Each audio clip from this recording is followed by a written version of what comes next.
Hello दोस्तों, स्वागत है आपका इन्फोटेक क्रिया पे। तो आज के इस वीडियो में हम लोग DC circuit and network theorem से जुड़े हुए 25 इंपॉर्टेंट क्वेश्चन को देखेंगे। देखिए, पहला क्वेश्चन है थेवेनिन के तुल्यांक परिपथ में होता है। ऑप्शन है धारा स्रोत और श्रेणी प्रतिबाधा, वोल्टेज स्रोत और श्रेणी प्रतिबाधा, वोल्टेज स्रोत और शंट प्रतिबाधा, धारा स्रोत और शंट प्रतिबाधा।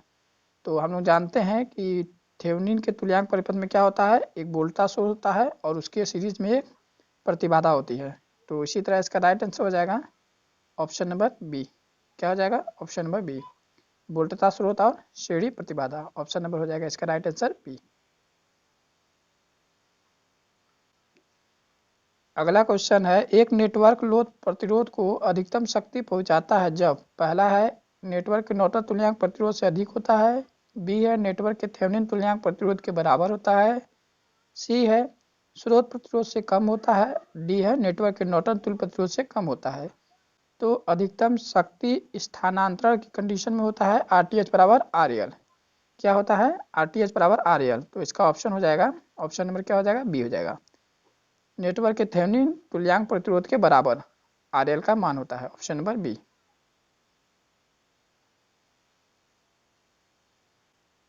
अगला क्वेश्चन है परिपथ जिसका गुण या विलक्षण इसके संचालन की दिशा में बदल जाता है। ऑप्शन देखिए है अरेखी, बी है एक दिशी, सी है रेखी, डी है द्विदिशी। तो इसका राइट आंसर हो जाएगा ऑप्शन नंबर क्या हो जाएगा? बी हो जाएगा, एक दिशी।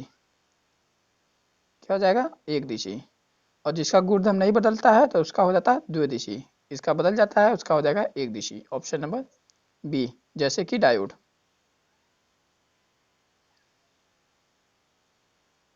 नेक्स्ट क्वेश्चन है किरचॉफ का नियम निम्न पर लागू होता है।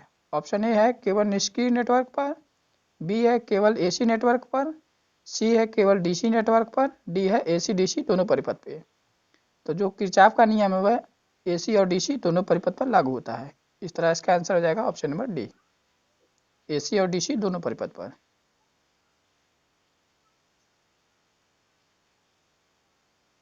अगला क्वेश्चन है आश्रित स्रोतों को परिपथ में छोड़कर जब वोल्टेज स्रोत को शॉर्ट सर्किट द्वारा प्रतिस्थापित कर दिया जाता है तथा धारा स्रोत को ओपन सर्किट द्वारा प्रतिस्थापित कर दिया जाता है तो प्रयुक्त प्रमेय है। तो प्रयुक्त प्रमेय क्या है? तो इसका राइट आंसर हो जाएगा ऑप्शन नंबर ए है, सुपर पोजिशन प्रमेय। Option number A. इसमें जितने भी धारा स्रोत या वोल्टेज स्रोत होते हैं सभी को एक एक कर करके प्रतिस्थापित किया जाता है और जितने भी वोल्टेज या धारा स्रोत होते हैं उतने समीकरण बना के उसको हल कर दिया जाता है। तो इसी तरह इसका राइट आंसर हो जाएगा ऑप्शन नंबर ए।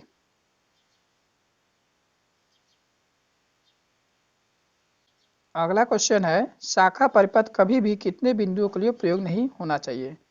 तो शाखा परिपथ अर्थात लाइट फैन सर्किट की बात हो रही है, तो इसमें 10 बिंदुओं से अधिक नहीं होना चाहिए और 8 वाट से कम नहीं होना चाहिए। तो इसका राइट आंसर हो जाएगा 10। क्या हो जाएगा? 10 से अधिक नहीं होना चाहिए। Option number C, 10। देखिए अगला क्वेश्चन, कौन सा विद्युत परिपथ के लिए एक निष्क्रिय तत्व है? निष्क्रिय तत्व कौन होता है? जो ऊर्जा की सप्लाई नहीं करता है।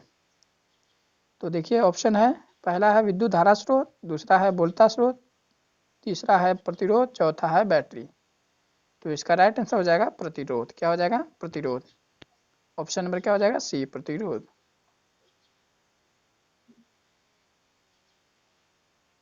अगला है एक ओम बिंदु पर मिलने वाली विद्युत धाराओं का बीजगणितीय जोड़ होता है।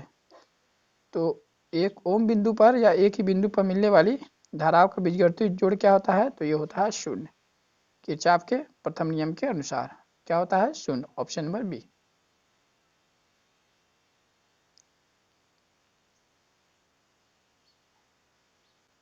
अगला है किसी भी बंद परिपथ में सभी वोल्टताओं का बीजगणितीय योग होता है।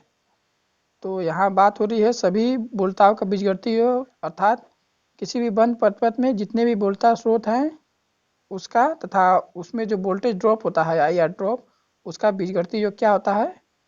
तो ये होता है शून्य होता है। किरचॉफ के सेकेंड लॉ के अनुसार क्या होता है? शून्य। Option number B. अगला है कौन सा नियम आवेश के संरक्षण के सिद्धांत पर आधारित है? तो जो किरचॉफ का धारा नियम है वह आवेश के संरक्षण के सिद्धांत पर आधारित है। क्या हो जाएगा? ऑप्शन नंबर ए, किरचॉफ का धारा नियम। अगला है एक आदर्श वोल्टेज स्रोत का प्रतिरोध होना चाहिए। तो एक आदर्श वोल्टेज स्रोत का प्रतिरोध क्या होना चाहिए? तो होना चाहिए शून्य। क्या होना चाहिए? शून्य। आदर्श स्रोत का शून्य होगा और आदर्श धारा स्रोत हो जाता तो अनंत हो जाता। ठीक, वोल्टेज स्रोत का क्या हो जाएगा? शून्य। ऑप्शन नंबर सी, शून्य। अगला है किरचॉफ का वोल्टता का नियम निम्नलिखित में से किस सिद्धांत पर आधारित है? तो किरचॉफ का जो वोल्टता का नियम है अर्थात किरचॉफ का जो सेकेंड लॉ है वह ऊर्जा के संरक्षण पर आधारित है। ठीक, ऑप्शन में क्या हो जाएगा? बी, ऊर्जा के संरक्षण पर आधारित है किरचॉफ का सेकेंड लॉ या किरचॉफ का वोल्टेज लॉ।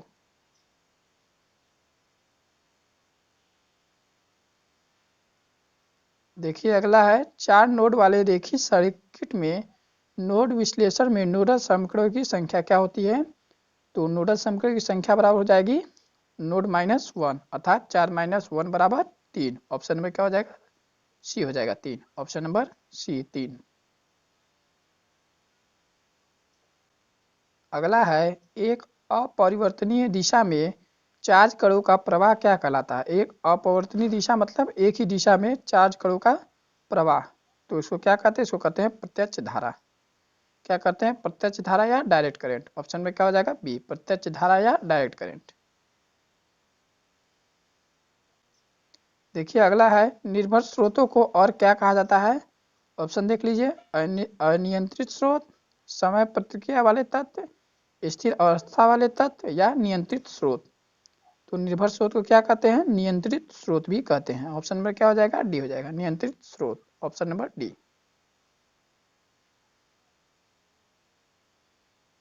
देखिए अगला है निर्भर स्रोत कितने प्रकार के होते हैं? ऑप्शन पहला है 1, 4, 3, 2। तो निर्भर स्रोत कितने प्रकार के होते हैं? 4 होते हैं। कौन कौन? देखिए, करंट कंट्रोल वोल्टेज सोर्स हो जाएगा, voltage control voltage source, current control current source और current voltage control current source. ये हो जाएंगे कुल मिला के 4। तो इसका राइट आंसर हो जाएगा क्या हो जाएगा? ऑप्शन में बी हो जाएगा 4। क्या हो जाएगा? बी, 4। देखिए अगला है ट्रांसफार्मर की प्रॉपर्टी जो उसे आदर्श बनाती है। ए है उसकी प्राथमिक और द्वितीयक वाइंडिंग के लिए CRGO, बी है कोई नुकसान और चुंबकीय रिसाव नहीं होता, सी है इंटरलिंक प्राइमरी और द्वितीयक वाइंडिंग, डी है इनमें से कोई नहीं। तो इसका आंसर हो जाएगा कोई नुकसान और चुंबकीय रिसाव नहीं होता। क्या हो जाएगा? ऑप्शन नंबर बी, कोई नुकसान और चुंबकीय रिसाव नहीं होता। Option number B. अगला है एक लघुपतित लाइन अर्थात शॉर्ट सर्किट लाइन के लिए परावर्तन गुणांक क्या है? तो इसके लिए क्या हो जाएगा? परावर्तन गुणांक बराबर क्या होता है लोड प्रतिबाधा। तो इसके लिए लोड प्रतिबाधा क्या हो जाएगी? 0 हो जाएगी, माइनस होता है सोर्स प्रतिबाधा अर्थात ZS, फिर हो जाता है लोड प्रतिबाधा प्लस स्रोत प्रतिबाधा ZS। ये कट के कितना आ जाएगा? ये कट के आ जाएगा -1। क्या हो जाएगा? -1। तो इसी तरह इसका आंसर क्या हो जाएगा? -1 हो जाएगा। ऑप्शन में क्या हो जाएगा? ए हो जाएगा, -1। अगला क्वेश्चन है एक ही बिंदु पर मिलने वाली सभी धाराओं का योग शून्य है, वर्णित नियम का नाम है। तो वह कौन सा नियम है जिसमें कहा गया है कि एक ही बिंदु पर मिलने वाली सभी धाराओं का बीजगणितीय योग शून्य होता है? तो यह है किरचॉफ का प्रथम नियम। क्या है? किरचॉफ का प्रथम नियम। ऑप्शन नंबर क्या हो जाएगा? ऑप्शन नंबर हो जाएगा ए, किरचॉफ का प्रथम नियम। देखिए अगला है नॉर्टन के सिद्धांत के अनुसार लोड प्रतिरोध के समांतर रूप से विद्युत नेटवर्कों को कम किया जा सकता है। ऑप्शन देखिए, ए है एक विद्युत धारा स्रोत और श्रेणी क्रम लोड प्रतिरोधक, बी है एक विद्युत धारा स्रोत और समांतर क्रम लोड प्रतिरोधक, सी है एकल विद्युत वाहक बल स्रोत और श्रेणी क्रम लोड प्रतिरोधक, डी है एकल विद्युत वाहक स्रोत और समांतर क्रम लोड प्रतिरोधक। तो नॉर्टन में हम लोग जानते हैं कि धारा स्रोत होता है और उसके समांतर में क्या होता है? एक लोड प्रतिरोधक लगा होता है। तो इस अनुसार इसका राइट आंसर क्या हो जाएगा? ऑप्शन नंबर हो जाएगा बी हो जाएगा। देखिए इसमें एक धारा स्रोत है और समांतर में क्या है? लोड प्रतिरोधक। तो इसका राइट आंसर हो जाएगा ऑप्शन नंबर बी हो जाएगा। क्या हो जाएगा? ऑप्शन नंबर हो जाएगा बी।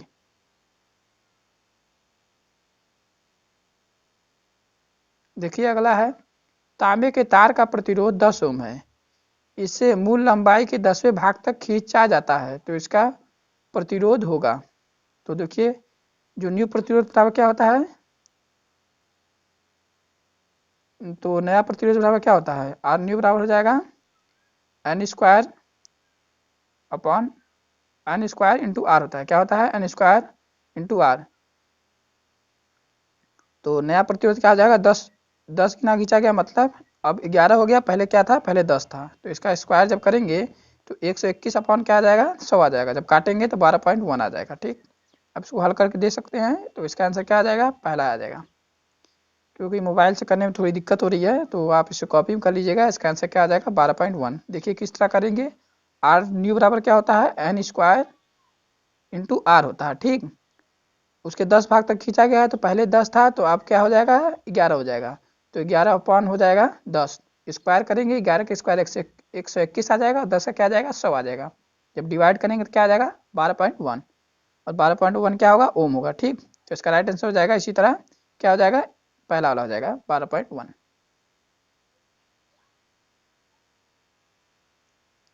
अगला है, अध्यारोपण प्रमेय किसके लिए लागू होता है।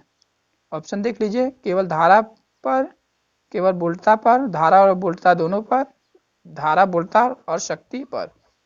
तो देखिए इसका राइट आंसर क्या हो जाएगा, धारा और वोल्टता दोनों पर, शक्ति पर नहीं होता है, तो इसका राइट आंसर हो जाएगा ऑप्शन नंबर सी, धारा और वोल्टता दोनों पर, क्या हो जाएगा ऑप्शन नंबर सी।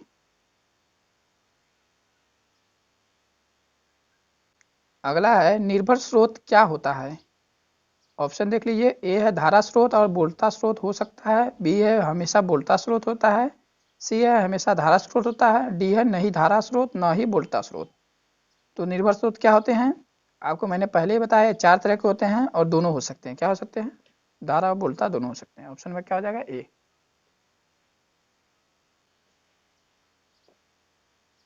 अगला है, किसी नेटवर्क में 4 नोड और 3 लूप है, नेटवर्क के लिए शाखाओं की संख्या क्या होगी। तो देखिए शाखा बराबर क्या होता है, शाखा अर्थात ब्रांच बराबर क्या होता है, बी बराबर होता है लूप प्लस नोड माइनस 1, ये n है, नोड माइनस 1, तो लूप कितने हैं, 3 है, तो ये हो जाएगा 3, ये हो जाएगा 4, 3 4 माइनस 1 हो जाएगा, 3 4 7 माइनस 1 बराबर 6, क्या आएगा 6 आएगा। देखिए क्या होता है, फिर से देख लीजिए, शाखा बराबर बी बराबर होता है l plus n minus 1, loop और नोड जुड़ेंगे तो हो जाएंगे 7, और माइनस 1 करेंगे तो आ जाएगा 6, तो इस तरह इसका आंसर हो जाएगा ऑप्शन नंबर बी। ठीक, क्या हो जाएगा ऑप्शन नंबर बी। अगला है, मेश विश्लेषण किस पर आधारित है, अर्थात मेश जो एनालिसिस है वह किस पर आधारित है। ऑप्शन देखिए, पहला है किरचॉफ वोल्टेज नियम, बी है किरचॉफ धारा नियम, सी है संवेग संरक्षण का नियम, डी है ऊर्जा संरक्षण का नियम।